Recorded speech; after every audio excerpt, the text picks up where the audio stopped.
Alors on en a une école.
Ah ouais, quand t'arrêtes pas, de toute façon, tu tiens la route. Ouais. Moi, je me suis remis au ski il y a 3 ans. Je me remets au ski, ça s'embauche.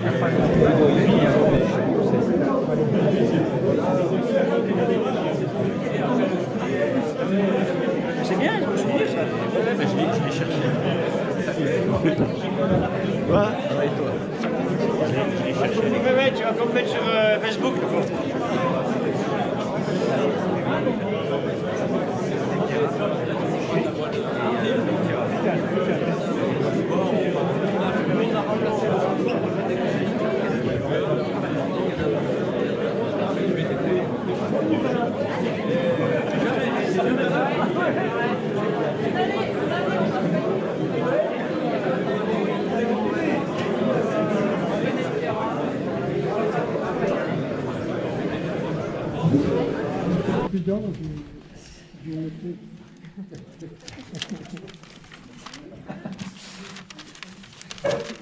On prend le cadre du chalet, hein. Oui, il y a des pages là. La Diamantine, il y a une location de ski, l'amicale avait une location, concours de ski. Alors, bon, après le retrait des membres fondateurs, relever l'association n'était pas chose facile, car il n'y avait pas grand-chose en caisse et guère de motivation. Jacques Grossiard a pris la présidence à leur suite. La première location de ski a vu le jour au village avec le concours de M. Paul Gros qui accepta de gérer cette location dans un de ses garages vides. Et au bout de quelques années, il nous a proposé de racheter notre matériel pour être indépendant, car la demande était de plus en plus grande. De ce fait, nous avons trouvé une autre personne pour tenir la location, chez M. Michel Bottalucien, qui avait fait l'acquisition de l'ancienne fromagerie. Cette location a duré aux alentours de 10 ans. Au bout de ces 3 ans, Jacques a laissé la présidence. Donc, nouvelle élection. Nous souhaitions Jean-Claude Gropellier, mais il refusa. Mais par contre, accepterait d'être vice-président. Nous faisions un tour de table et de refus en refus. Arriva mon tour, en 6e position. J'acceptais la place avec comme président Jean-Claude Gropellier, mon voisin et ami d'enfance. Objectif, trouver des solutions, des animations pour attirer des spectateurs afin de faire rentrer de l'argent et égayer notre village.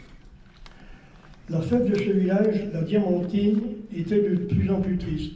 Juste le marchand de bonbons, et à l'origine, c'était l'amicale des pompiers qui en avait la gestion. Je me suis permis de rencontrer son président, M. Benoît Tabuchia, et de lui faire part de notre souhait de faire de l'animation et cela avec leur autorisation.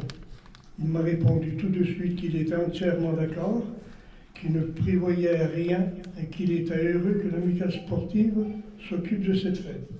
J'en ai profité pour lui demander si on pouvait utiliser les éléments de leur bal monté et de les remettre en place à la fin de la fête, ce qu'il a accepté également. Une première victoire. Donc, au boulot. Casse-boîte, casse-bouteille, jeu de perche, jeu de fléchette, lapinodrome. Bon, ça, je vais vous en dire un petit peu plus parce que vous ne savez certainement pas tout ce que c'est. C'est des cases numérotées contenant des carottes et on lâche le lapin, puis c'est la première carotte qui range, qui a été misée, qui gagne un lot. Voilà. On avait fait une buvette aussi, défilé d'un groupe folklorique nivernais, et pile balle la veille au soir. La deuxième année, ajout, on a rajouté le concours du ski à roulette, l'idée de Bernard Vernet. La troisième année, toujours la même chose, et puis on avait changé le groupe folklorique, on avait trouvé un groupe folklorique jurassien, à Lons-le-Saunier, et on avait fait une petite piste de danse avec la satisfaction, et puis aussi la satisfaction de voir arriver, la deuxième année, le manège des chevaux de bois. Et l'année suivante, l'arrivée des autotamponneuses.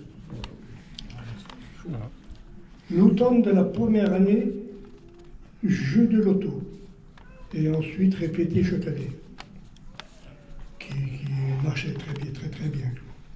Pour le concours de ski, afin d'attirer les spectateurs, nous avons fait qu'une seule boucle de 5 km. Un tour pour les cadets, 2 tours pour les juniors, 3 tours pour les seniors. Cela a permis d'intéresser davantage les spectateurs et faire marcher la buvette. Pendant ma présidence, un malheur est arrivé à notre sous-champion de France. On appelait ça sous-champion, on n'appelait pas ça vice-champion à cette époque. Jean-Pierre Rotabicia, qui a perdu la vie à 20 ans d'une tumeur au cerveau. J'aurais aimé, en son souvenir, de lui faire un mémorial lors de notre prochain concours de ski. Mais Claude m'arrêta de suite en me conseillant d'aller voir M. le maire, Armand Blanc, qui me répondit tout de suite « impossible ». Cela fait presque 10 ans que je bouscule René Ropiron, le lapidaire, pour sponsoriser le concours de ski avec coupe dans toute catégorie et challenge. Cela a été une grande déception. Heureusement qu'il y a plus de bons moments que de mauvais.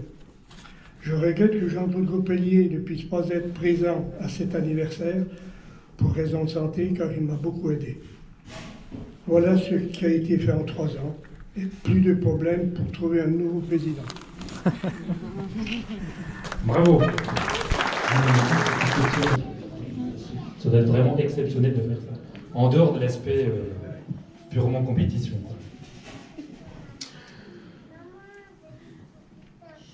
Donc voilà, deux personnes importantes. Donc on connaît beaucoup mieux, bien sûr, Gérard Verguet, puisqu'il habite toujours dans le coin.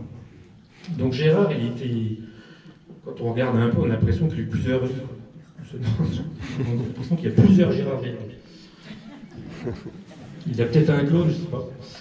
Donc il était compétiteur, ensuite il était entraîneur, coach, il écrit au jeu à fond, il y a des millions d'idées, c'est quelqu'un, je ne connais pas quelqu'un de plus volontaire que Gérard. Donc, on va essayer de connaître Gérard un peu autrement. Donc c'est pas ça, je vous rassure.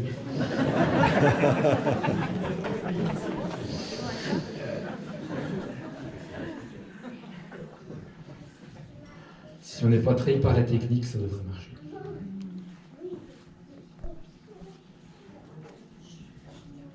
Donc quand on tape Gérard Verguet dans Google, il y en a à peu près de 350 millions de pages. Il faut choisir, après c'est ça le plus dur.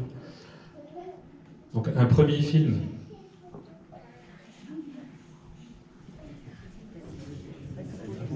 On aime bien les films avec. Le chamonniard Gérard Verguet de l'EHM de Chamonix. On était sidéré par l'aisance de cet homme mince et élancé qui se jouait littéralement des bourrasques de neige et des difficultés du parcours. Pendant un an, j'étais junior, j'ai eu des très bons résultats avec, entre autres, Olivier Grossard, et Moussière. Et bien, comme j'ai une tête, j'ai des idées bien précises et j'ai qu'une ligne dans ma vie d'entraîneur, et avec la fédération, je ne me suis pas du tout accordé. Et j'ai pris la porte. J'ai parti. J'ai dit, je m'en vais. Et 2 mois après, ben, les Suisses me contactaient pour 18 ans de collaboration avec l'équipe Espoir côté francophone. J'ai même été sollicité par la fédération suisse pour encadrer les seniors, mais je n'ai pas voulu. Parce que ça me faisait trop de voyages, je m'ai marié. J'avais Alix qui venait d'arriver en France, c'était compliqué tout ça. Et donc, c'est vrai que l'objectif des Suisses, c'était très clair, c'était un athlète dans chaque Olympiade. Et chaque Olympiade, j'ai tenu l'engagement. Donc, à chaque fois, il y a eu un athlète qui était présent. Et j'ai eu la fierté d'avoir Laurence Rochat, qui était médaillée aux Jeux Olympiques de ce cavalier en relais. Et ça a été vraiment un moment très fort pour moi. Ouais. Salt Lake City. Comment? C'était en 2002, c'était en Salt Lake City. Oui, vous êtes bien, oui, je ne me souviens plus de l'année. Oui, 2002, c'est ça. Voilà. J'ai été contacté bizarrement par le rugby, effectivement, parce qu'ils voulaient monter d'une division, et ils voulaient que les athlètes soient des athlètes, pas des gens qui font lambda, qui soient des à la bringue, ils voulaient donc être cadrés. Des vrais sportifs. Mais quand même, on faisait la bringue quand même. Hein. Mais après. Et c'est vrai que le premier contact que j'ai eu avec le rugby, ils ont dit qu'est-ce qu'il veut nous faire chier, celui-là, un skieur, il ne sait même pas jouer au ballon, il ne sait même pas rien. Et puis j'ai dit, ben tiens, pour la cohésion, on est parti en stage à Vittel. Et puis ils m'ont dit, ben, qu'est-ce qu'on va faire à Vittel? On va boire de l'eau là-bas. Bref. Donc on est monté en voiture, et en voiture, il n'y en a pas un qui voulait monter avec moi, parce qu'il dit, il fait comme le même raisonnement, qui vient foutre ici, celui-là. Et puis au bout de 8 jours de stage, tout le monde voulait rentrer avec moi. Pas beaucoup, mais voilà. Et donc après, la mayonnaise a vraiment bien prise avec eux, les coureurs, les joueurs, et puis l'encadrement surtout. J'ai eu la chance d'avoir à mes côtés Nick Mallette, qui était quand même plus tard entraîneur de l'Afrique du Sud, qui était champion du monde. Et j'ai eu Bernard Herrero aussi, qui était quand même de Toulon. J'ai connu beaucoup d'athlètes différents, d'athlètes de haut niveau, les équipes de Bourgoin, les équipes de Bourg, tout ça, à côté. Mais c'est vraiment que c'était vraiment une expérience formidable.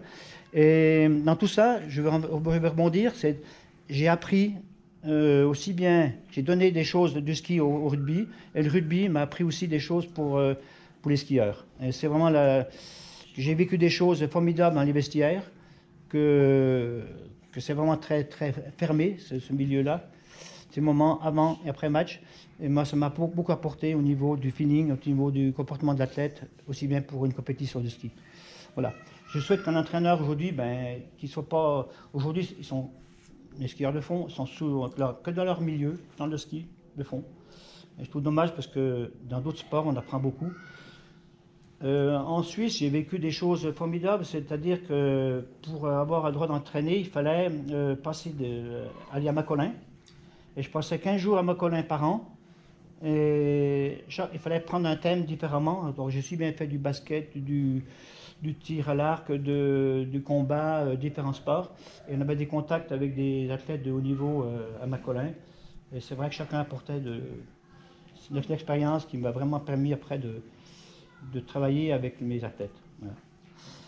Ensuite, après, en 2004, le Jura a voulu que je me crée un poste, le comité du Jura, pour que j'entraîne les jeunes, parce qu'ils trouvaient dommage que je sois parti là-bas. Mais bon, voilà. C'est comme ça la vie, hein. On ne peut pas non plus toujours faire plaisir à tout le monde. Et après, j'ai quand même collaboré avec un ami, Daniel Drozet, que j'ai beaucoup estimé. On a travaillé ensemble, on a vraiment eu de très bons résultats avec les jeunes.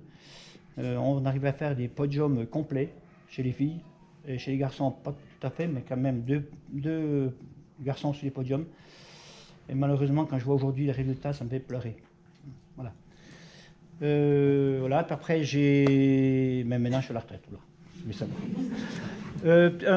Je vais quand même revenir sur les skis et sur les chaussures de M. René Cretin. Et puis, je ne parle pas pour moi, je parle pour les gens de mon époque qui ont couru, qui ont été au championnat du monde, les Coupes d'Europe alpin. On a gagné et on a participé avec les chaussures de René Cretin dans ces compétitions mondiales. Et on ne savait pas du tout que c'était comme ça. C'était des chaussures qui étaient prêtées par le club, parce qu'on n'avait pas les moyens de se payer. Ainsi que les skis, on n'avait que 2 paires de skis par coureur. Une pour la neige poudreuse, une paire pour la neige gelée.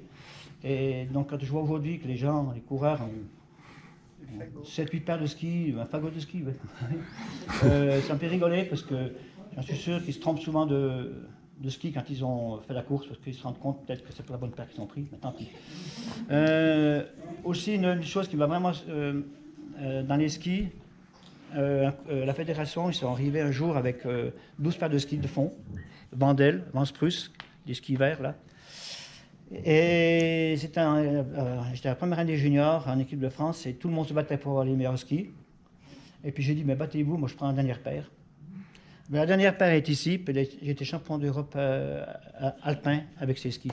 Alors je leur ai dit après, vous avez vu mes talons, mes skis, vous avez plus souvent vu mes talons que mes spatules, les gars. Ben voilà, bonne continuation parce que je ne vais pas non plus tenir plus longtemps la Tu peux raconter ton anecdote en Russie. Plus tard, Si. C'est pas fini, il va vous raconter une anecdote. Ouais.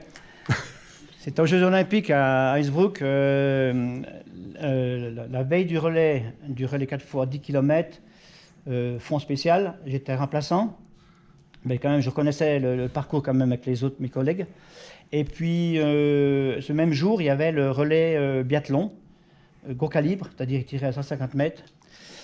Et on arrive au bord de la piste, c'était beaucoup plus facile d'accès avant que maintenant, parce qu'on avait la liberté de circuler. Et c'était le second relais qui passait devant nous, c'était les Russes qui étaient en tête. Et un Russe, devant moi, il casse sa chaussure. C'était pas la chaussure de M. Cretin, bien sûr, à l'époque. C'était des chaussures Adidas qui avaient une petite languette long comme ça, et puis qui avait une petite barrette en fer qu'on mettait pour tenir. Et le Russe casse sa chaussure. Oui, grosse panique. Et donc j'étais à côté là, et puis moi j'avais le même matériel que lui. Et donc j'ai passé ma chaussure. Et bien sûr, avec le ski, mon ski, c'était en classique à l'époque, les épreuves, c'était pas en skating. Hein. Et il est parti, et le relais russe est champion olympique. Et donc, j'ai eu l'honneur de recevoir la médaille du fair play mondial des Jeux, et puis j'ai eu l'honneur de recevoir la médaille de la courtoisie, lors de la courtoisie française. Voilà. C'était pas Poutine, hein.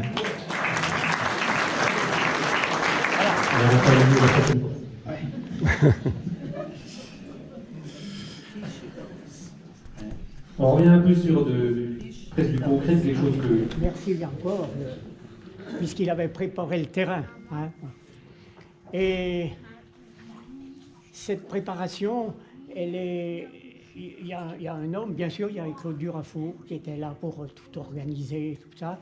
Mais moi, j'ai une pensée pour René Jacquemet, parce que là, ça a été la pièce maîtresse, parce que c'était une personne qui pouvait parler pour un championnat de France. Il avait une étoffe de patron pour les moussières. Il a vraiment été la pièce maîtresse de cette compétition. L'organisation, eh bien, moi, les souvenirs, c'est il y avait les téléskis, donc on a été hébergé, ou dépanné chez Gaudy, chez Josiane, là, hein, qui tenait en Jackie, voilà. qui tenait son bar, café, restaurant, enfin, en Jacquet. Et c'est là-bas qu'on a fait nos réunions de comité, enfin, pour discuter de l'épreuve. Voilà.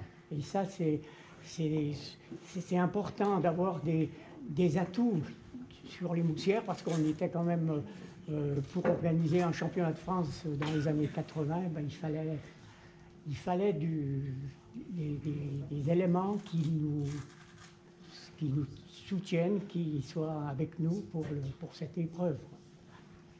Voilà ce que j'ai... Mais René Jacquemet, vraiment, je pense qu'il a apporté aussi pour le chronométrage, tout ça de son époque, eh bien, il a été un homme compétent et qui a fait pour le ski de fond, pour les Moussières.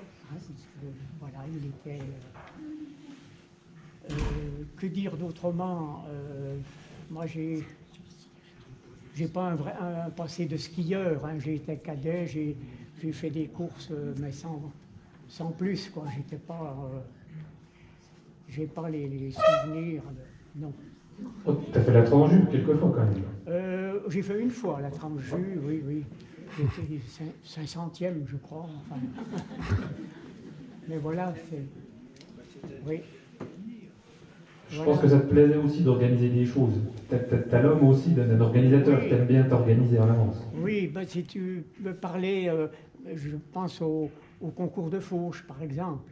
Hein, voilà, là, c'est... je ne sais plus exactement comment ça a démarré, mais c'était... voilà mon envie de promouvoir, oui, la fauche, parce que c'est les motofaucheuses, bon, c'est une chose, les pétrolettes aussi, enfin, je ne sais plus, enfin, tout ce qui fauche, quoi. Hein. Mais être faucheur, je crois que l'exemple cette année, ça a été la participation, bien sûr, on a eu des Vosgiens, il y avait une participation, on a réussi à trouver un terrain, et puis les spectateurs étaient là. Ça, c'est vrai que quand il y a des spectateurs qui encouragent, qui sont présents, eh bien, ça nous motive, ça nous rassure. Hein. Et puis, ben, il y a un autre personnage, je pense à Paul Perrier, qui était présent aussi,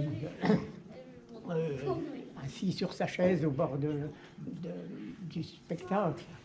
Et bon, il nous a quittés, voilà, ces jours. Voilà. Oui, donc Paul Perrier, c'était un membre d'Amicale Sportive des Moussières, qui est un costaud du coin, quoi. Et puis qui fauchait, il a longtemps fauché. Oui, Paul Perrier de Sur-la-Murat, hein, j'entendais, parce qu'il y avait aussi un autre Paul Perrier, c'est ça. Oui. Voilà, il ne faut pas se tromper. Oui, dans le... Oui. Oui, donc Paul était venu nous voir pour le concours de fauche de cette année, la Diamantine. Oui. Il était encore présent. Encore présent, parce que là, il arrivait à ses 100 ans. Dans 6 mois, il aurait eu 100 ans. Quoi. Voilà. Donc j'ai ces pensées pour ces situations-là. Voilà. Sinon, merci à toi, Florent, pour tout ce que tu fais pour ces situations de fête, et puis en même temps pour entourer Claude, qui nous a quittés aussi, voilà, il y a quelques mois. Alors, merci Étienne, merci beaucoup. À la fois exigeante, technique, mais une très belle piste. Très bien tracée, et des conditions exigeantes, puisque c'était gelé le premier tour. Les descentes étaient vraiment, on va dire, difficiles. Et ensuite, la fin était dans la neige mouillée, ce qui fait que physiquement, il y a eu beaucoup de défaillances au troisième tour.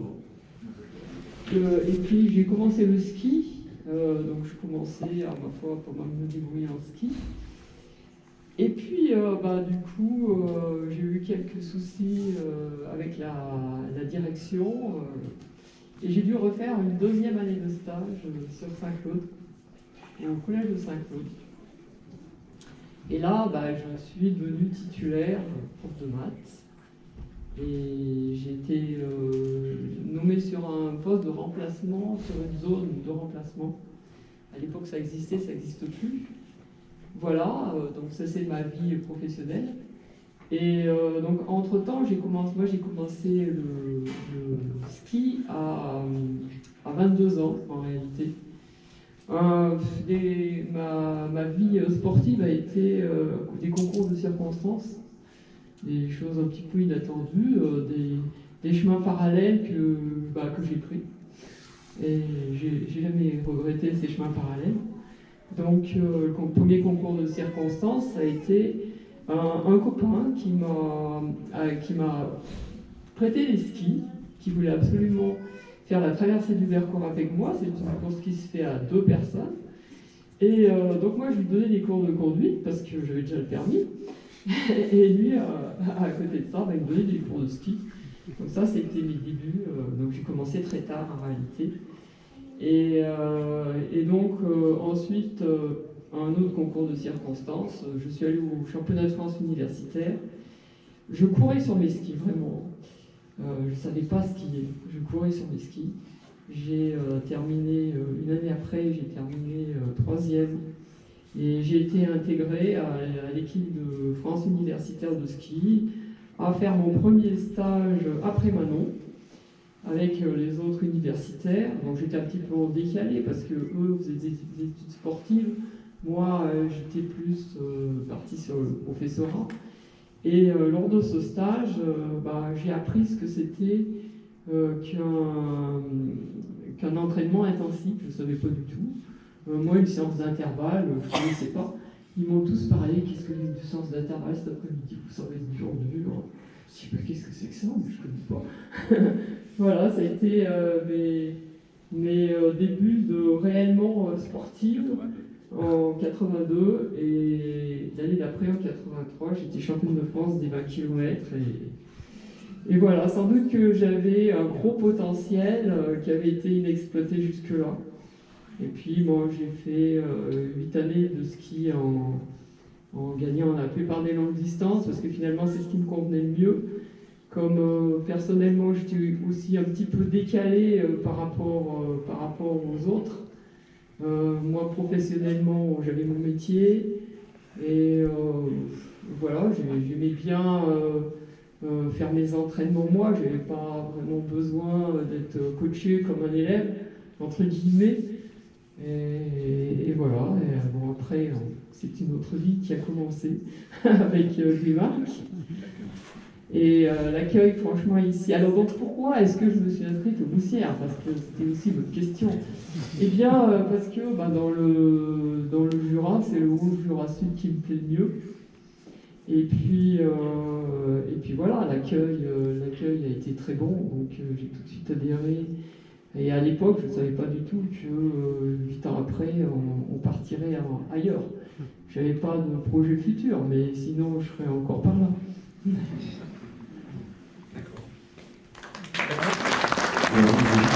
J'ai juste mis une photo. On la connaît à peu près tous, cette photo. Donc c'est Philippe Branclément qui est soulevé par 3 immenses champions, Vegard Ulvang, Björn David, et puis un peu derrière, c'est Fabrice Lee. En 92, le lendemain du 50 km d'Albertville. Donc cette année-là, Philippe gagne la Transjurassienne, en solitaire. Et encore une fois, il y a un film. Il avait été suspendu pour dopage et il avait été réhabilité pour vice de forme grâce à son avocat. C'est pour ça que j'avais. Ah, d'accord. Ok, la petite histoire. Okay. D'accord. Sinon, voilà, je ne sais pas que j'ai tout dit là, mais la question du journaliste, quand est-ce que vous avez posé les Norvégiens? Il fallait savoir que les Norvégiens, ils étaient au départ, mais ce n'était pas prévu qu'ils soient à l'arrivée. Yvan Dely, ils avaient fait le 50 km la veille, Commère des Ballons.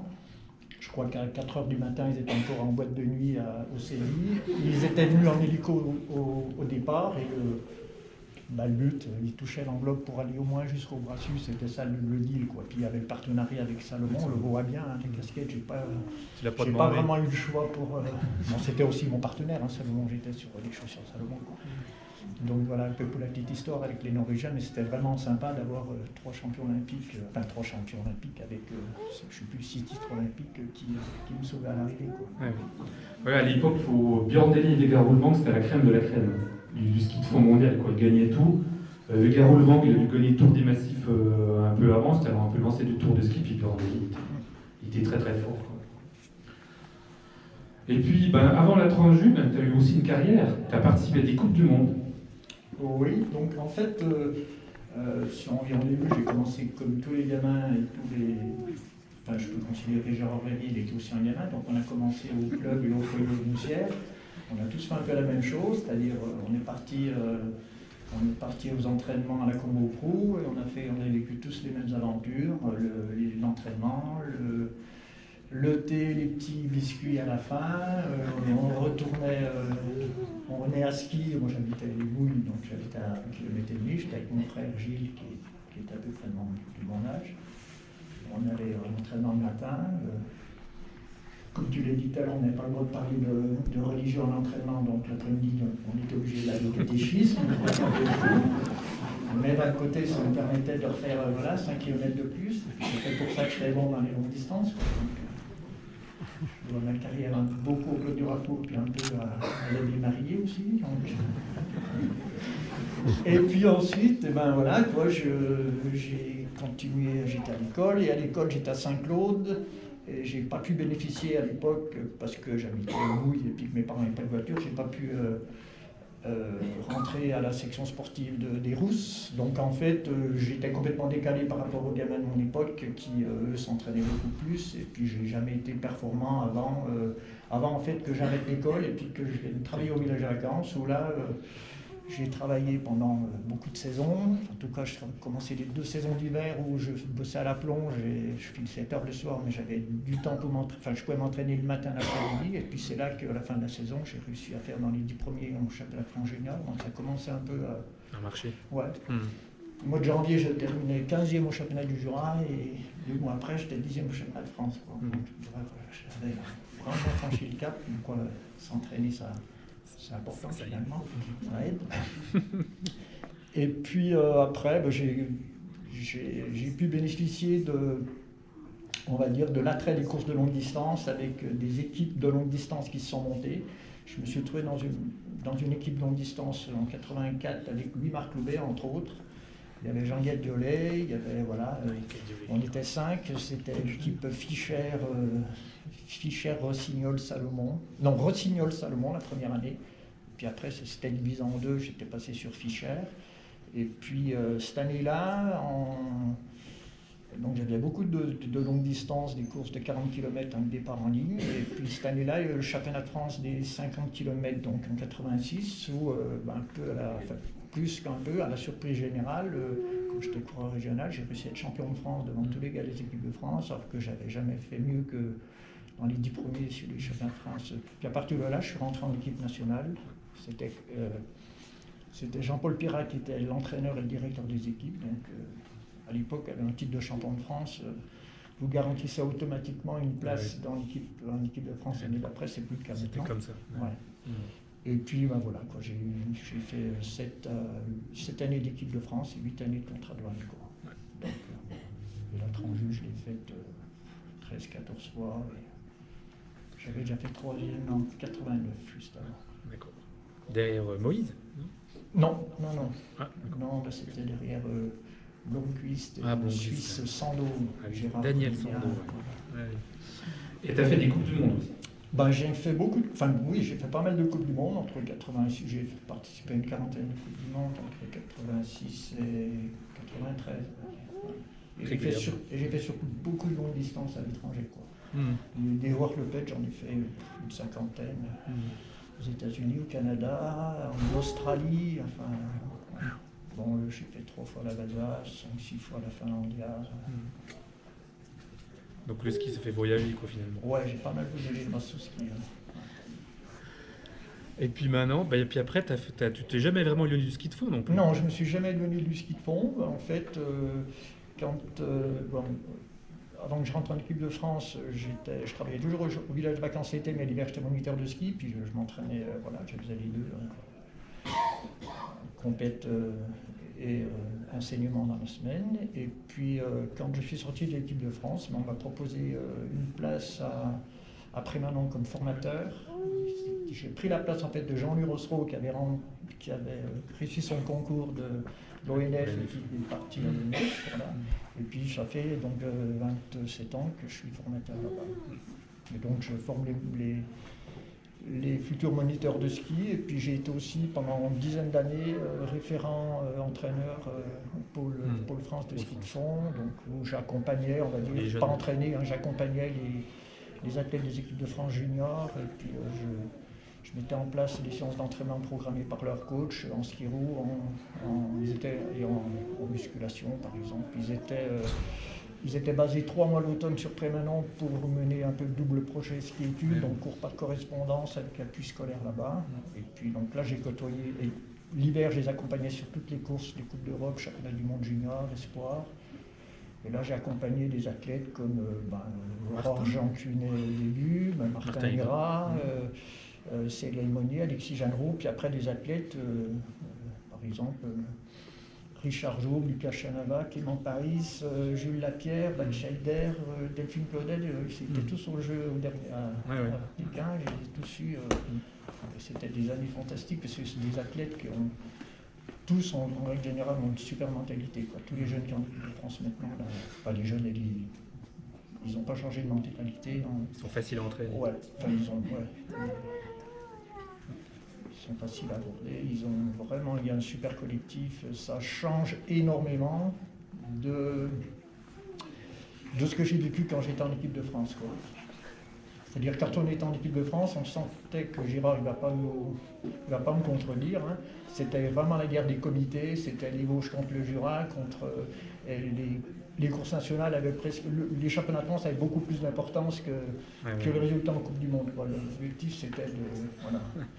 Et alors que maintenant, le championnat de France, c'est la façon de fin de saison, il n'y a pas d'intérêt. L'objectif c'est d'être performant en course internationale, ce qui n'était pas le cas. Et maintenant, tous les comités tirent dans le même sens avec des directives communes, ce qui n'était pas... voilà. C'est la grosse progression que j'ai vue entre mon passage en tant que coureur et après en tant qu'entraîneur. Voilà. Bah, merci beaucoup Philippe. Merci. Bravo. Et Laurent Schmitt, qui est très bon coach, qui se complétait. Après j'ai continué, mais après bon, c'est moins bien allé. T'as fait 2 Coupes du Monde. J'ai fait 2 Coupes du Monde, j'ai eu la chance de faire 2 50 km, un à Oslo, 2 fois 25 km la boucle, et un en Suède, mais à chaque fois j'ai dû prendre un quart d'heure. J'ai terminé à 15 minutes du premier. Mais j'étais senior 1, donc c'était pas mal. Et puis juste pour finir, le 50 km où je fais 3e, je pense que j'aurais dû gagner. J'ai eu peur c'est les 100 derniers mètres qui m'ont fait... j'ai eu peur de gagner en fait. Mais j'étais plus fort. J'aurais dû... devant toutes les courses. J'aurais dû gagner. Mais c'est pas grave. Vu ce que font... comme disait avec Philippe, celui qui gagne, Mignoret, il est directeur de la ce qu'ils font, je sais pas quoi, ouais. Le futur DTN, donc... Voilà. Voilà, donc Olivier, c'est la simplicité, l'état pur. Il n'y a pas de châssis, c'est tout à fait simple. Donc, voilà, une carrière quand même vachement longue aussi. Tu as fait toutes les nocturnes, les Paris-Givry, tu les as tous fait. L'étranger aussi, tu en as fait un paquet. Tu as dû faire 4e ou 3e, il me semble, je ne me souviens plus vraiment. J'ai dû faire 2 fois 4e à l'étranger. Peut-être, je ne sais pas. Championnat régional, tu en as gagné quelques-uns. Pendant longtemps, tu as porté l'étendard de l'amicale avec Philippe. Avec Fabienne aussi, Fabienne Gros. Il y avait aussi Nadia Rega, Marianne Gros aussi, qui a fait des bons résultats. Philippe et Olivier et Fred Gropelier, ils ont gagné aussi des championnats régionaux de relais, beaucoup. Avec Sylvestre Jouze aussi. Marie-Inès Bourgna-Diarrega et Fabienne Grossi, dont on a mis quelques-uns. C'était un peu les mousquetaires de l'époque. Et puis, tu as toujours aidé, Olivier, les jeunes du club. Tu m'as beaucoup aidé, moi, Mickaël de Rafour, Manu Barbe, Fred Gropelier aussi. Tu nous as toujours farté sans rien nous demander, tu nous as toujours emmené aux courses sans rien nous demander aussi. Et c'est aussi des super souvenirs pour les coureurs de l'époque de pouvoir courir avec des gars comme toi. Voilà. Je voudrais juste, j'ai bien aimé ce que dit Gérard sur le matériel de maintenant et les jeunes. C'est même au niveau mondial, ils réfléchissent à ça. C'est que les jeunes il faut trop de paires de skis. Le matériel a une grande importance. Oui. Maintenant, ils essaient d'interdire le fluor, mais ils n'y arrivent pas. Et voilà, pour les parents, c'est un investissement le matériel, investissement énorme. Et après, comme dit, les jeunes, ils se trompent de ski. Nous, c'est un peu plus simple, à peine plus simple à notre époque. Mais ça prend des proportions qui sont énormes. Alors, ils réfléchissent à peut-être limiter simplifier voilà. Il y a une Norvégienne qui est à la FIS, qui propose qui a moins de ski, le même matériel, ou enfin ils réfléchissent à un truc comme ça. Voilà. C'est où vous matérialistes.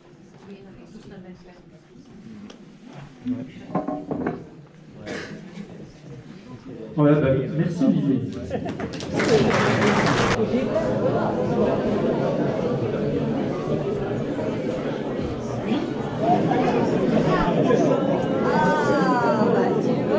Des souvenirs, hein? Ça me rajeunit. Trop. C'est vrai que c'était... Une autre époque, ouais, c'est des bons souvenirs. Oui, c'est sûr. Ah ouais. On revoit des têtes qu'on n'a pas revues depuis longtemps. Ouais, 90 ans, c'est déjà... Ouais. Hein? Oui, c'est sûr. Ouais.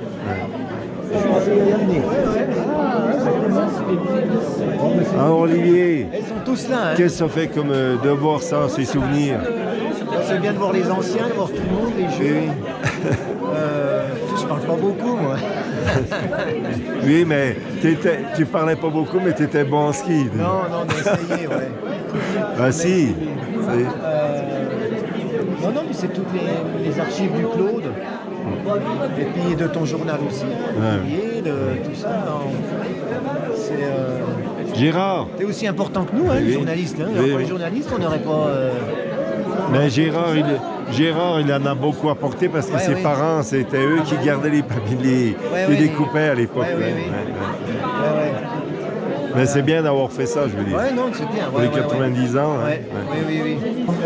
C'était surtout personnel, parce que Claude n'était pas toujours libre pour nous entraîner. Mais très vite, il organisait des sorties avec les futurs coureurs qui étaient là. Et je vous dis, c'était surtout l'entraînement personnel. Mais Claude nous donnait toujours de très bons conseils, surtout lorsqu'on commençait le ski. Il avait quand même une technique qui était au point. Et on essayait de faire pareil. On avait 15, 16 ans. Et puis il y avait de l'ambiance, bien sûr. Au début, pour ma part, on n'était pas très nombreux au club à faire la compétition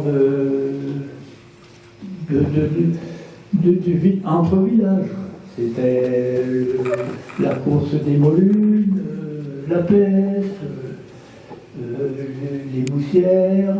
On essayait de se montrer un petit peu sur les skis.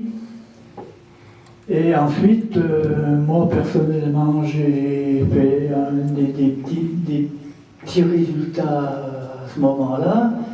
J'ai été sélectionné dans l'équipe du Jura. Alors on avait un entraîneur, c'était Balland de Morbier. Et là, on faisait des stages à la Moura plusieurs semaines dans l'hiver pour se présenter au championnat du Jura fédéral ou au championnat de France. Donc, après ces stages, c'est-à-dire que j'ai commencé en 60 à être dans le comité du Jura, et on avait un entraînement quand même qui était correct. Et là, en 60, j'étais au championnat de France à La Clusaz, dans la Haute-Savoie. Et j'ai terminé 3e en junior. C'était Claude Legrand de la Moura, le premier, et Gervais Poirot, le Vosgien. Avec Gervais Poirot, on était du même âge, et on est resté pendant 10-12 ans à se bagarrer tous les deux dans les compétitions. Ensuite, en 60,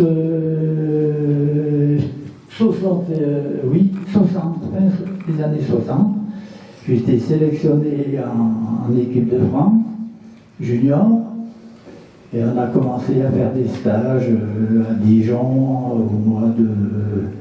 c'était octobre, préparation physique, après c'était des stages à la Moura, à la Cure, des stages de 15 jours, et voilà.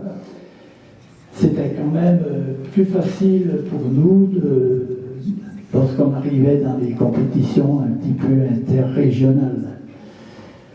Et là, en 61, j'ai fait un petit bond en avant.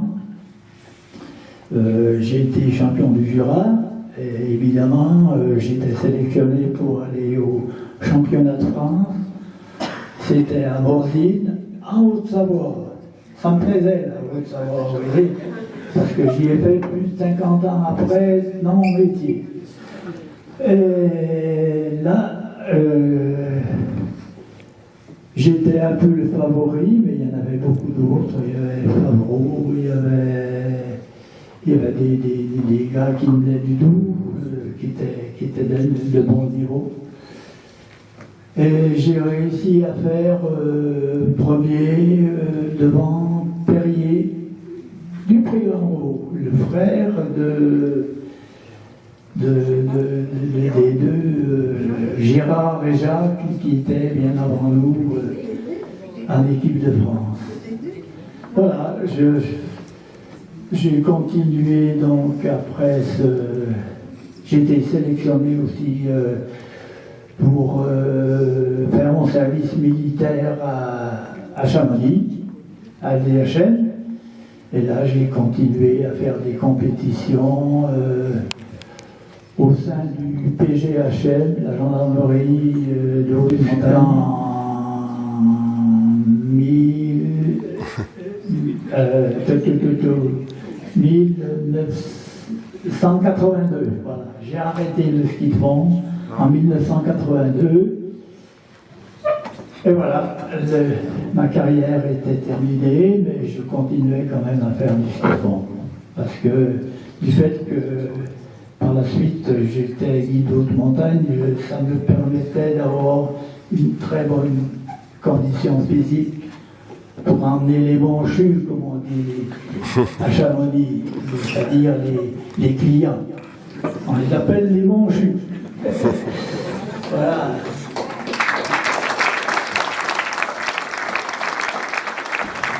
Et lequel t'es déjà champion? Et voilà.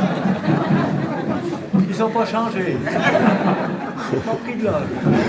Donc ça, tu peux les montrer aux gamins de l'époque qui se plaignent que le matériel est trop lourd ou pas rigide ou je sais pas quoi. Ça, c'était déjà bien allégé. Ouais. Ici, présent. Attends, bref.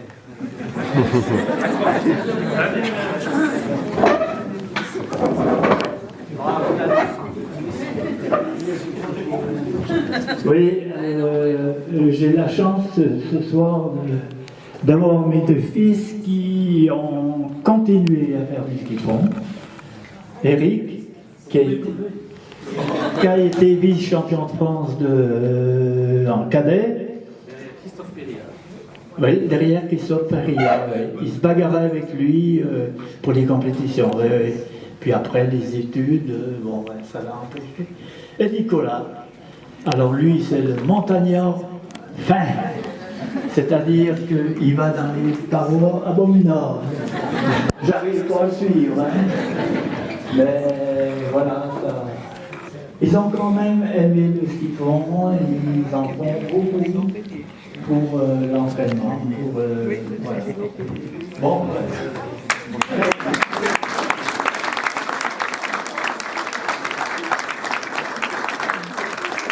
Donc voilà des petites graines de ski de fond qui continuent plus tard. Mais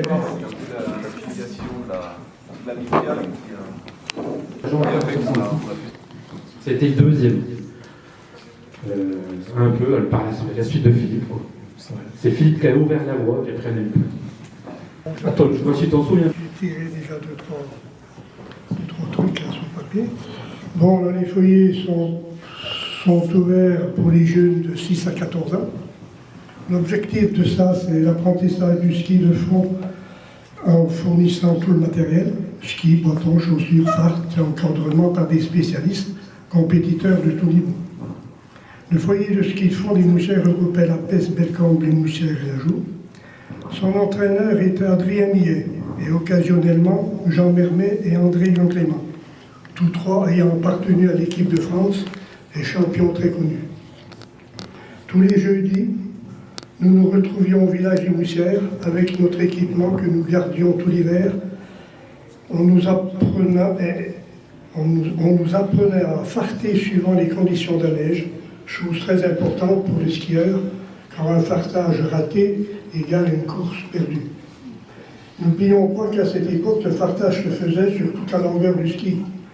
Ensuite, on nous apprenait la technique de ski de fond, mais pas alternatif, bien sûr. Comment évoluer, économiser ses efforts et s'adapter au relief. Et cela finissait par une petite course entre nous. Et à la fin, nous terminions chez Claude Durafour, où sa maman, Suzanne, nous attendait avec une boisson chaude et des biscuits. Adrien Millet, très bon technicien, nous a entraînés 3 hivers. Et Claude Durafour a repris la succession. Il s'est avéré être un très bon manager, sachant nous motiver et nous rassembler. Faisant suite aux entraînements, les dimanches, nous partions faire des courses dans les villages aux alentours afin de se confronter. Et d'autres skieurs entraînés également par d'autres foyers. L'habitat dispersé de notre secteur a aussi contribué à la forme de nos skieurs. Il fallait aller à l'école à ski, plus de 3 km pour certains, 2 allers-retours en journée, aller au catéchisme à ski. Le moindre déplacement en hiver se faisait à ski. Pour avoir des bons résultats, de belles et nombreuses coupes pour notre amicale sportive et les skieurs de très bon niveau. Gérard Clément, Gérard et Bernard Verrier, ayant appartenu à l'équipe de France senior et participé aux Jeux Olympiques. D'autres comme Claude Millet, Patrice Regard, champion de France cadet, Jean-Pierre Rotabussiat, sous-champion de France cadet, Jean Durafour et moi-même, ayant appartenu à l'équipe de France des Espoirs, cadet et junior, sans oublier de très bons skieurs comme Jean-Yves Gros, Éric Perrier, Jacques, Jean-Pierre et Michel Gros, Alain Verrier, René Roland, champion de France cadet, des Moulines, et Roland Mermet de la Peste, Foyer des Moussières. Bravo à tous et merci à Jeunesse et Sport.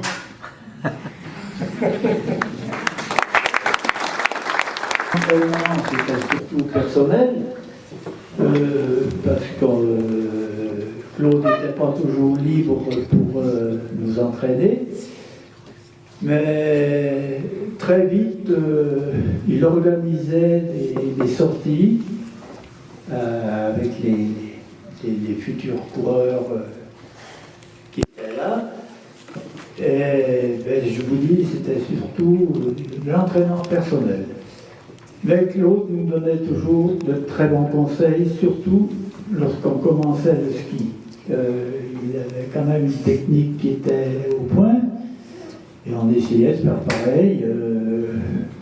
On avait 15, 16 ans, et puis il y avait de l'ambiance, bien sûr. Au début, pour ma part, on n'était pas très nombreux au club à faire la compétition entre villages. C'était la course des Molunes, la pêche, les Boussières. On essayait de se montrer un petit peu sur les skis. Et ensuite, moi personnellement, j'ai fait des petits résultats à ce moment-là. J'ai été sélectionné dans l'équipe du Jura. Alors on avait un entraîneur, c'était Balland de Morbier. Et là, on faisait des stages à l'Amoura, plusieurs semaines dans l'hiver, pour se présenter au championnat du Jura fédéral ou au championnat de France. Donc, après ces stages, c'est-à-dire que j'ai commencé en 60 à être dans le comité du Jura, et on avait un entraînement quand même qui était correct. Et là, en 60, j'étais au championnat de France à La Clusaz, dans la Haute-Savoie. Et j'ai terminé 3e en junior. C'était Claude Legrand de l'Amoura, le premier, et Gervais Poirot, le Vosgien. Avec Gervais Poirot, on était du même âge, et on est resté pendant 10-12 ans à se bagarrer tous les deux dans les compétitions. Ensuite, en 60,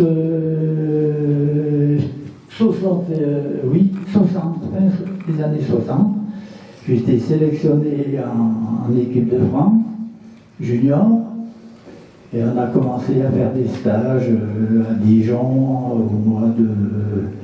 c'était octobre, préparation physique, après c'était des stages à l'Amoura, à la Cure, des stages de 15 jours, et voilà. C'était quand même plus facile pour nous lorsqu'on arrivait dans des compétitions un petit peu interrégionales. Et là, en 61, j'ai fait un petit bond en avant. J'ai été champion du Jura, et évidemment, j'étais sélectionné pour aller au championnat de France. C'était à Morzine, en Haute-Savoie. Ça me plaisait, la Haute-Savoie, vous voyez, parce que j'y ai fait plus de 50 ans après dans mon métier. Et là, j'étais un peu le favori, mais il y en avait beaucoup d'autres. Il y avait Favreau, il y avait des gars qui venaient du Doubs, qui étaient de bon niveau. Et j'ai réussi à faire premier devant Perrier du Pré-Grand-Haut, le frère des deux Gérard et Jacques, qui étaient bien avant nous en équipe de France. Voilà, j'ai continué donc après j'ai été sélectionné aussi pour faire mon service militaire à Chamonix, à l'DHN. Et là, j'ai continué à faire des compétitions au sein du PGHM, la gendarmerie de Haute-Montagne, en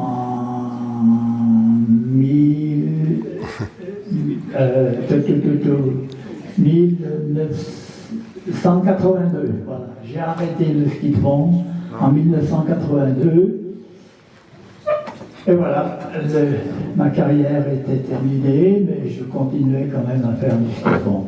Parce que du fait que par la suite j'étais guide de montagne, ça me permettait d'avoir une très bonne condition physique pour emmener les manchus, comme on dit à Chamonix, c'est-à-dire les clients. On les appelle les manchus. Voilà.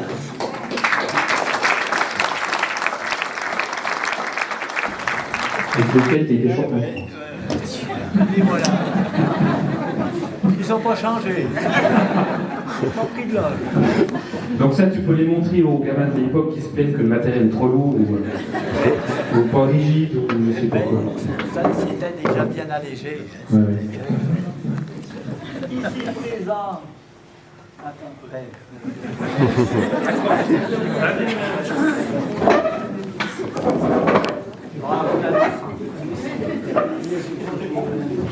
Oui, j'ai la chance ce soir d'avoir mes deux fils qui ont continué à faire du ski de fond. Eric, qui a été vice-champion de France en cadet. Christophe Péria. Oui, derrière Christophe Péria. Il se bagarrait avec lui pour les compétitions. Puis après les études, bon, ça l'a empêché. Et Nicolas, alors lui, c'est le montagnard fin. C'est-à-dire qu'il va dans les parois abominables. J'arrive pas à le suivre, hein. Mais voilà, ça. Ils ont quand même aimé le ski de fond, ils en font beaucoup pour l'entraînement. Voilà. Bon.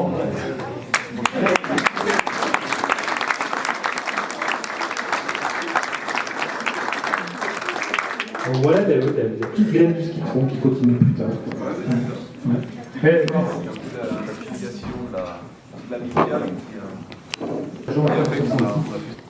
C'était le deuxième. Un peu par la suite de Philippe. C'est Philippe qui a ouvert la voie et après elle est... Attends, je vois si tu t'en souviens. J'ai tiré déjà deux, trois trucs là sur le papier. Bon, là, les foyers sont ouverts pour les jeunes de 6 à 14 ans. L'objectif de ça, c'est l'apprentissage du ski de fond en fournissant tout le matériel, ski, bâtons, chaussures, fart et encadrement par des spécialistes, compétiteurs de tout niveau. Le foyer de ski de fond des Moussières regroupait la Peste, Bellecombe, les Moussières et la Joux. Son entraîneur était Adrien Millet et occasionnellement Jean Mermet et André Ganclément, tous trois ayant appartenu à l'équipe de France et champions très connus. Tous les jeudis, nous nous retrouvions au village des Moussières avec notre équipement que nous gardions tout l'hiver. On nous apprenait à farter suivant les conditions de la neige, chose très importante pour les skieurs, car un fartage raté égale une course perdue. N'oublions pas qu'à cette époque, le fartage se faisait sur toute la longueur du ski. Ensuite, on nous apprenait la technique de ski de fond, mais pas alternatif, bien sûr. Comment évoluer, économiser ses efforts et s'adapter au relief. Et cela finissait par une petite course entre nous. Et à la fin, nous terminions chez Claude Durafour, où sa maman, Suzanne, nous attendait avec une boisson chaude et des biscuits. Adrien Millet, très bon technicien, nous a entraînés 3 hivers. Et Claude Durafour a repris la succession. Il s'est avéré être un très bon manager, sachant nous motiver et nous rassembler. Faisant suite aux entraînements, les dimanches, nous partions faire des courses dans les villages aux alentours afin de se confronter. Et d'autres skieurs entraînés également par d'autres foyers. L'habitat dispersé de notre secteur a aussi contribué à la forme de nos skieurs. Il fallait aller à l'école à ski, plus de 3 km pour certains, 2 allers-retours en journée, aller au catéchisme à ski. Le moindre déplacement en hiver se faisait à ski. Pour avoir des bons résultats, de belles et nombreuses coupes pour notre amicale sportive et des skieurs de très bon niveau. Gérard Anclément, Gérard et Bernard Verrier, ayant appartenu à l'équipe de France senior et participé aux Jeux Olympiques. D'autres comme Claude Millet, Patrice Regard, champion de France cadet, Jean-Pierre Rotabussias, sous-champion de France cadet, Jean Durafour et moi-même, ayant appartenu à l'équipe de France des Espoirs, cadet et junior, sans oublier de très bons skieurs comme Jean-Yves Gros, Éric Perrier, Jacques, Jean-Pierre et Michel Gros, Alain Verrier, René Roland, champion de France cadet, des Moulunes, et Roland Mermet de la PES Foyer des Moussières. Bravo à tous et merci à Jeunesse Espoir.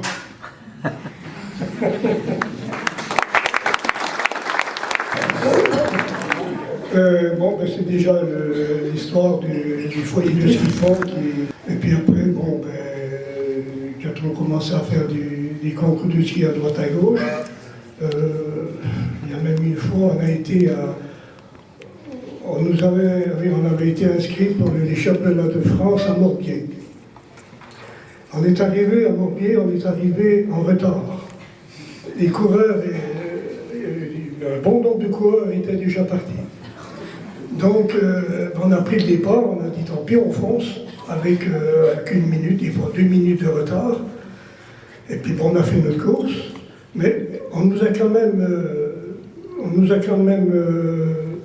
chronométré, parce qu'on finissait presque tous dans l'équipe émoussière, dans les 20 premiers.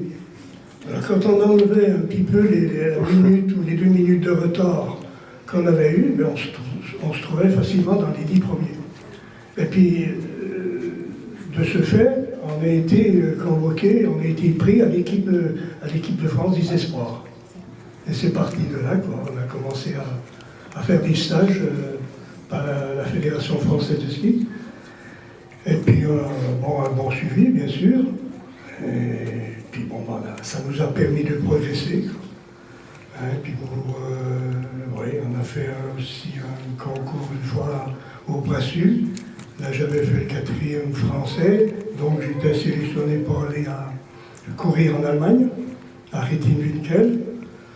Et de là aussi, on a été à Murau en Autriche, au championnat d'Europe, mais équivalence des championnats du monde, parce qu'il n'y avait pas d'autres skieurs dans les pays étrangers.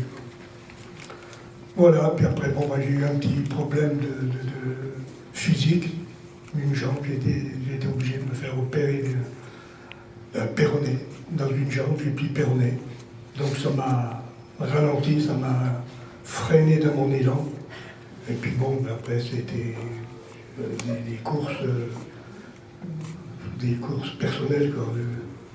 Pour le plaisir. Pour le plaisir, ouais, c'est ça. Voilà, tout à fait.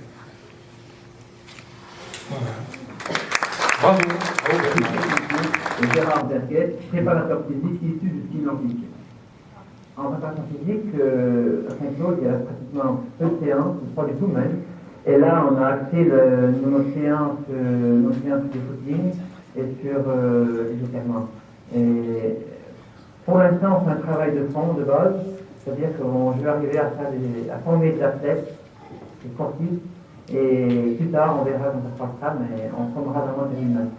On collabore très bien avec Gilles Baril, qui lui prépare ses joueurs au train technique, et s'ils ne sont pas bons physiquement, ils ne sont pas bons techniquement. Et l'inverse aussi. Les résultats sont là. Le rugby de Saint-Claude, du temps de Nick Mallette.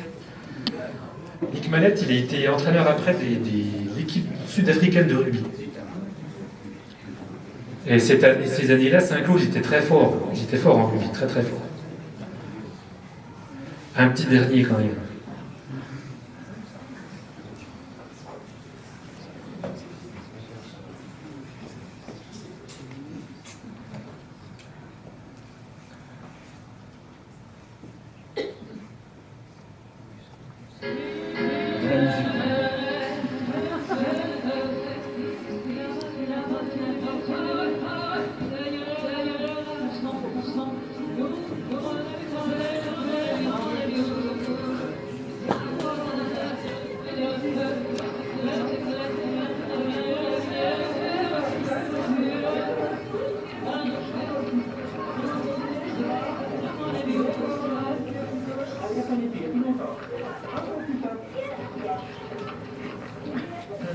c'est pas découvrir le ski, le sport, et puis donc avec les jeunes ici c'est de découvrir, c'est au niveau touristique et au niveau amusement, et une équipe de skieurs, c'est une équipe de compétition, on découvre plutôt l'aspect goût d'effort et le haut niveau.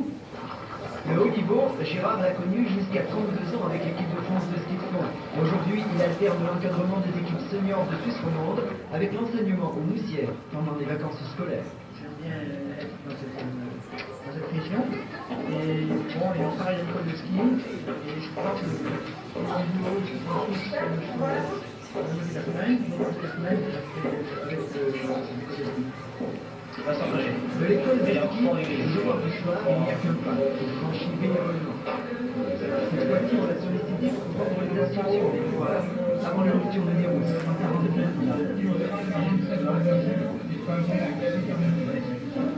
Une tâche qu'il accomplit avec bonne volonté, même s'il est surtout venu peaufiner la préparation des filles de son équipe de Suisse romande. Dehors, la tempête fait rage, mais rien de tel que des conditions difficiles pour tirer du meilleur de la route.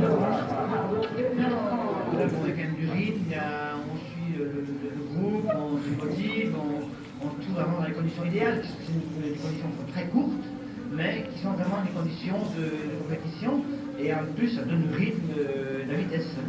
Ce soir-là, elle rend hommage à la préparation de leur entraîneur en enlevant la victoire de cette course américaine. L'équipe suisse porte Gabriel Bagnalat en train de faire un récital de France.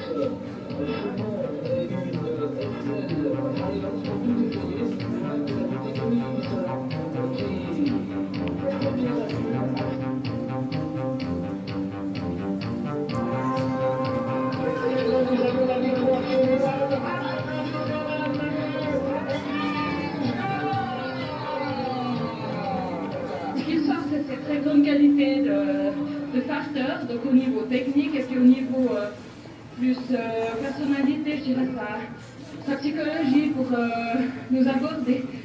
Disons que les filles, entre autres, c'est pas facile à gérer des courses comme ça, puis il est assez bon dans ce domaine, à mon avis.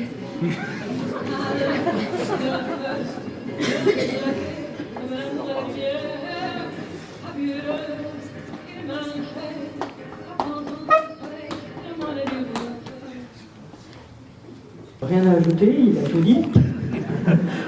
En fait, elle devait avoir lieu en décembre 92, mais elle a été reportée en 15 et 16 janvier, donc 94.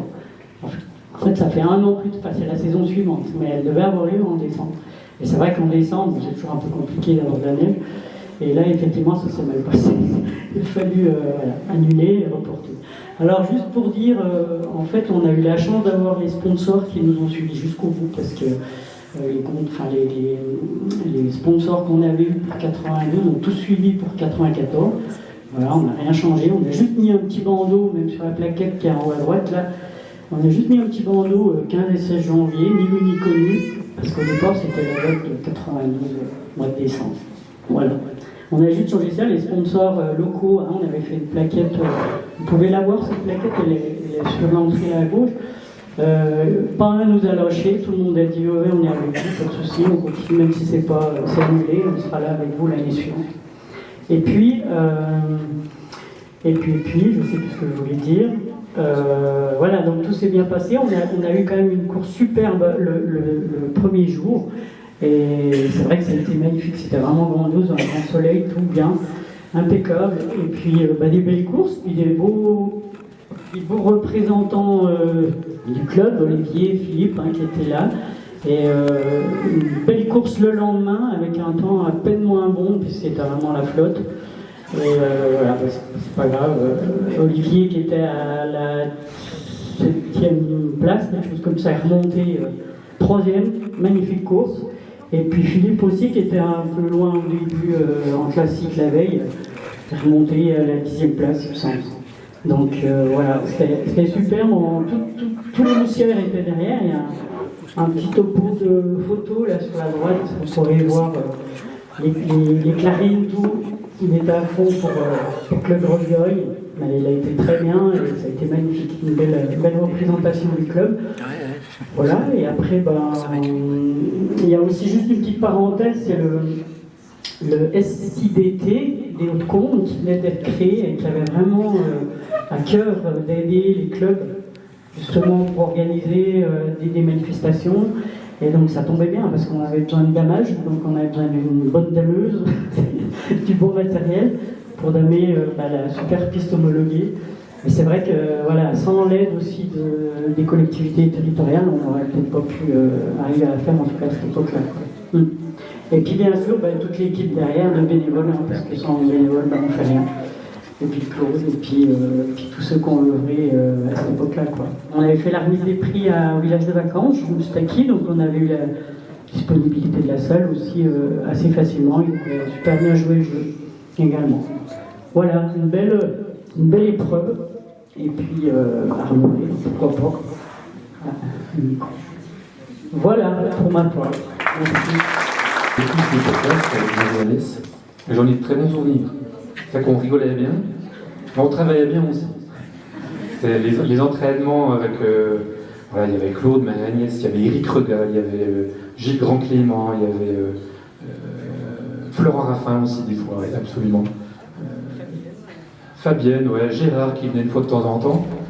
À l'entraînement le samedi après-midi, on y allait avec plaisir. Parce qu'on retrouvait les copains, puis on savait qu'on avait passé un bon moment. Et c'était l'époque aussi de l'alternance des entraînements avec l'Espérance Molunoise. Donc Frédéric Laperrière, qui était le président de l'Espérance Molunoise de l'époque. Donc un coup au Molune, un coup aux Moussières, et ça nous permettait aussi de découvrir le territoire. Alors, on allait courir aux Platières. Avec le Gilles, on montait souvent au Mont-de-Chou, je me souviens, il aimait bien ce qu'on faisait. Et voilà, j'en ai de très bons souvenirs. On allait aussi en course, nous emmenait Madame Agnès en course par Mons et par Vaux, avec ta Fiesta. On perdait les skis dans les virages de la montée de Primanon, des fois. Il fallait rentrer vite. Travail. On a parlé de René Jacquemet, on a parlé de Claude Durafour, de Jean-Claude Gros-Pellier, mais aussi de Paul Gros, qui venait là, chronométreur. Et c'était un peu ces figures-là qu'on voyait à chaque départ du challenge Gros-Piron. Parce que moi, je parlerai seulement de l'amicale sportive et bon, après de Juraski. Mais au challenge Gros-Piron, par exemple, on a eu on parlait d'Adrien Bachschneider tout à l'heure, le Vosgien. Eh bien, il est venu courir en catégorie minime. Il a gagné l'épreuve avec 2 minutes d'avance sur le meilleur jurassien. Et on a eu également Laurence Rochat, 15 jours avant d'aller aux Jeux Olympiques, où c'est pas les Jeux Olympiques où elle a eu la médaille en relais, mais c'est une Olympiade après, je crois. Elle est venue au challenge Gros-Piron. Donc c'était quand même un honneur de voir des coureurs comme ça. Bachschneider, on ne savait pas parce qu'il était un minime, on ne savait pas qu'il allait faire une carrière comme il a eu.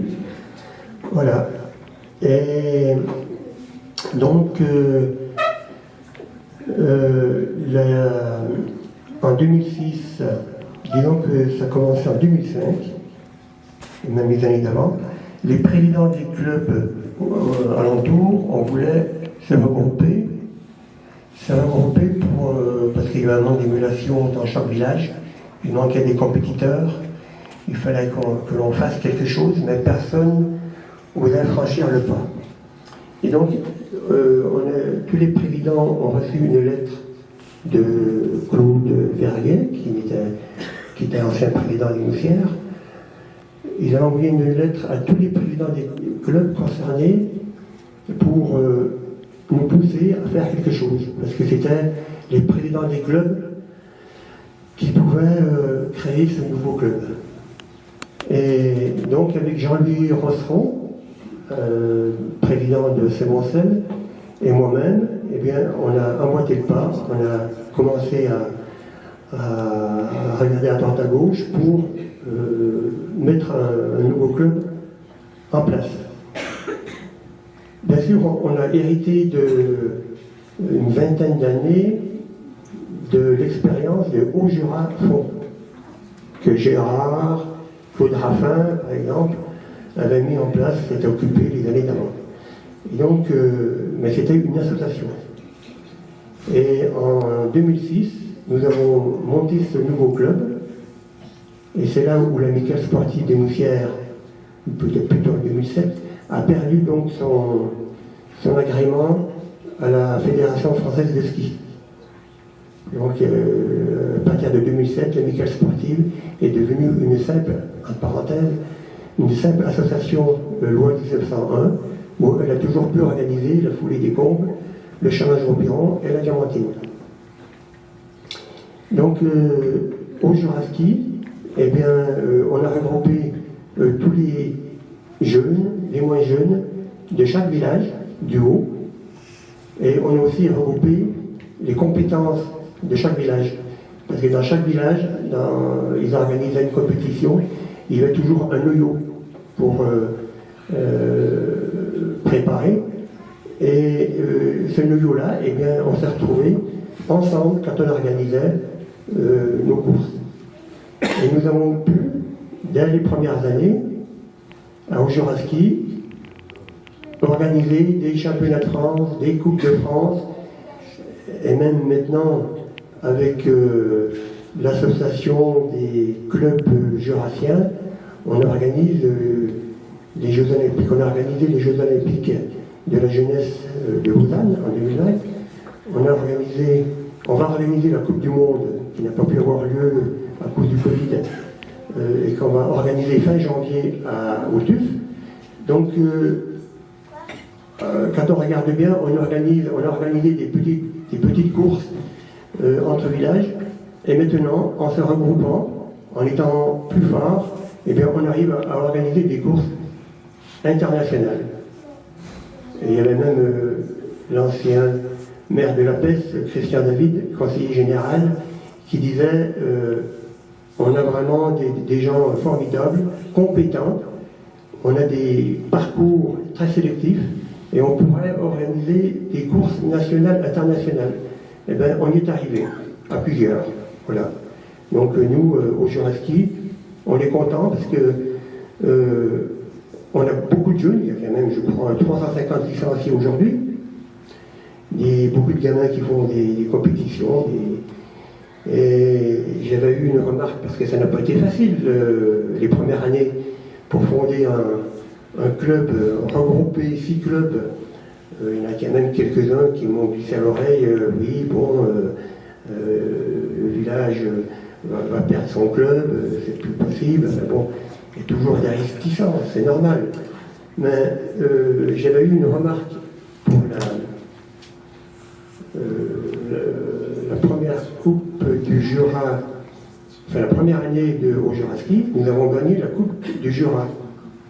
Et la remise des prix, c'était le comble, elle était à Bois-d'Amont.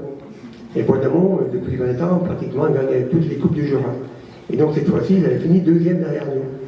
Donc j'avais eu une remarque je ne veux pas donner le nom, mais d'une personnalité assez importante du club de Prémanon, m'avait dit oui, il faut vous mettre à 6 clubs pour remporter la Coupe du Jura. Et moi je lui ai répondu, tu sais, c'était pas notre objectif. Nous, notre objectif, ce sont les courses nationales. On veut aller au championnat de France des clubs. C'était ce qui était le plus beau pour moi quand j'étais gamin. Et même pour les clubs de maintenant, pour les gamins de maintenant, participer au championnat de France des clubs, qui s'appelle la Coupe de France avant, eh bien c'est vraiment fabuleux. Et donc, depuis plusieurs années, on fait partie des 10 meilleurs clubs de France. Et là, moi, je suis très, très content de la réalisation de 2006.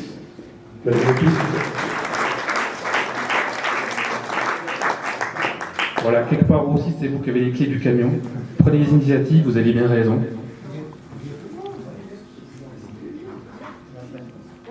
Et oui, il a Frédéric Beaupin, voilà, Bernard Verdet.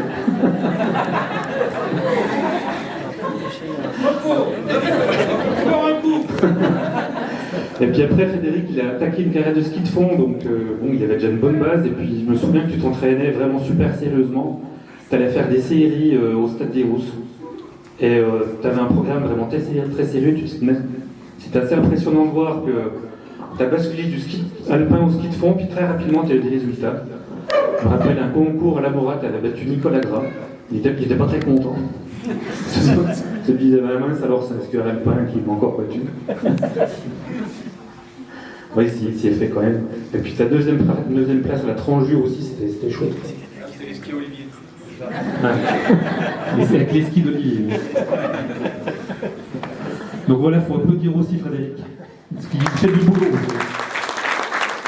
Et Frédéric maintenant aussi s'occupe de... Michel il parlait de l'organisation de Coupe du Monde au TUF. Ben, Frédéric s'occupe de toute la partie sécurité depuis 2 années. Donc très impliqué aussi dans un autre niveau. Si vous voulez garder un parking, vous inscrivez vers moi. Il y a des bénévoles avec nous ici.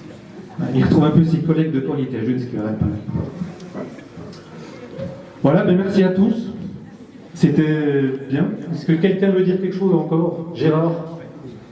Le club de Juraski fonctionne depuis 2006 et je pense que le club de Limoussière, c'est une grande partie de ces gens-là qui sont les moteurs depuis le départ.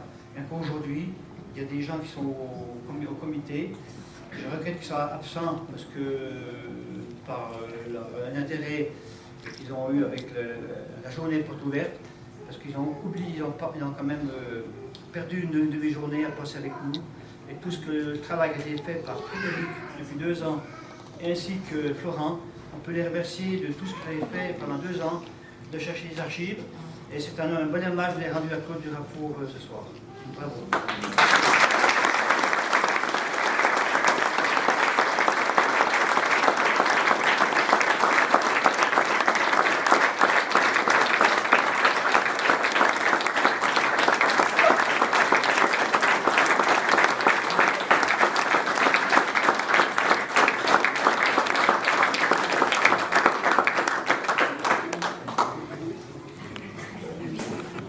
Ben voilà, on n'a plus qu'à boire l'apéro. Michel, tu voulais dire quelque chose? Petit discours de Michel. Alors juste, on a beaucoup parlé du ski de fond. Il ne faut pas oublier que l'amicale a été préparée par des sauteurs. Il y avait une équipe de sauteurs aux Mouchières avant de commencer le ski de fond. Alors pour vous donner un exemple des sauteurs, il y a le voisin, donc M. Armand Blanc, quand il partait sauter à la Doigt, par exemple, juste avant Maury, il partait avec ses skis de randonnée, les skis de saut sur l'épaule, donc il partait de bon matin pour être l'après-midi à la Doigt, pouvoir sauter. Le soir, c'était pas possible de rentrer de la même journée, donc il restait chez les copains, et puis il rentrait le lendemain matin. Ils étaient donc 2 devant parce qu'il y avait 2 sièges. Et nous, Claude mettait une banquette derrière. Hein. On était 3 ou 4, ouais, à peu près. Elle était juste posée sur le fond du fourgon. Donc, on avait la chance d'avoir avec Claude un excellent chauffeur. Ça n'empêchait pas que dans les virages, on allait soit d'un côté, soit de l'autre. Et puis, quand on démarrait, après un stop, par exemple, on se retrouvait un petit peu à l'arrière de l'estafette. Mais nous sommes toujours arrivés à l'heure, ce qui nous a permis de faire de très belles compétitions. Et les concours de ski en ce temps-là, c'était vraiment la fête, je vous l'assure. Merci à vous toutes et tous. Alors c'était un petit peu épique, hein, puisque en haut du Cré d'Alrande, il y avait un monsieur qui tenait un drapeau bleu, blanc, rouge, et qui signalait à celui qui était à l'arrivée, donc un peu au-dessus de Trélegrenier, qui signalait qu'il avait envoyé un coureur. Alors le coureur descendait, ou se cassait la figure, ça dépendait. Et donc en face, le monsieur qui était donc au-dessus de Trélegrenier faisait signe à celui d'Alrande que le coureur était arrivé. Et ça, je m'en souviens bien, parce que j'étais gamine. Ça a dû s'arrêter dans les années, je sais pas, 58 peut-être, je sais pas trop. Mais c'était très, très rustique comme concours.